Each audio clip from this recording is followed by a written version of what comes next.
What are you scared of? You see, we've all got fears. I've got fears, you've got fears, the whole world's got fears. But sometimes those fears can be so strong that it stops you doing the very things that you want to do. So today I want to share with you a very simple technique that you can start doing today that can help you overcome those fears and take its power away. So let's get into it.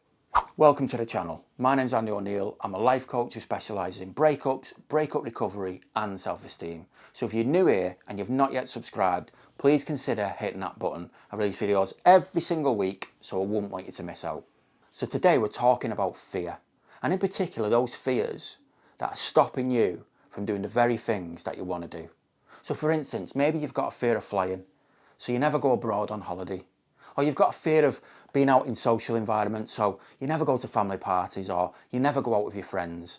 You're not fully living your life because this fear has consumed you. I was the same, right? I had plenty of fears in my life. But I'm going to show you an exercise that you can do that can help you not only overcome that fear, but take its power away. And to do that, I'm going to give an example of a conversation that I had with a client a few years ago. So this client had recently gone through a breakup and was struggling with anxiety, depression, etc. But I developed this massive fear about going out.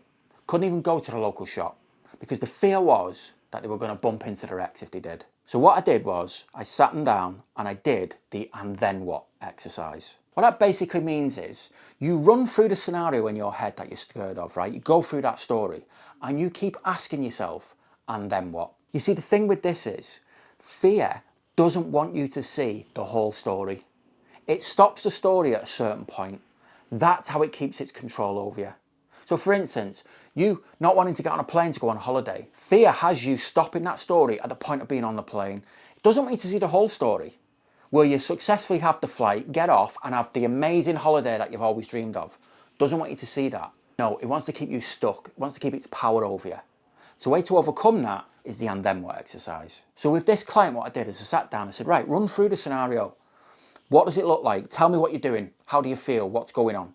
Okay, so I'm in my car, drive to the supermarket, and I'm walking on the supermarket, doing my shopping, and suddenly I see my ex. Now that point is where the fear was stopping the story. Didn't want her to see past that. That was the only part I wanted to see and go, no, you can't go any further, so don't go, don't go. So I said, okay, and then what? Well, then we walk up to each other and we chat for a few minutes and I can feel myself feeling sick and emotional and I'm triggered and I just want to get out of there. Okay, and then what?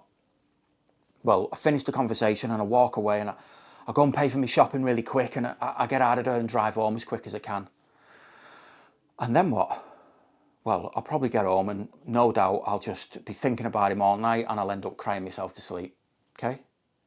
And then what?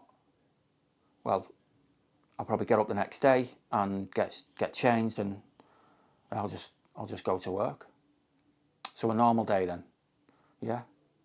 See, suddenly she's seen the other side of the story. She's finished that story where life actually went back to normal. Yeah, there was an uncomfortable period in the middle where she bumped into her ex and it triggered her and she ended up going home and crying. But she only cried yesterday over her ex. So there's really no big difference in her life. But the fear didn't want her to know that. The fear was keeping her stuck, was having control over her. But suddenly she was able to see the other side of the story where actually everything went back to normal. She got up the next day and she went to work. Was it a nice experience? No. But was it the end of the world? No.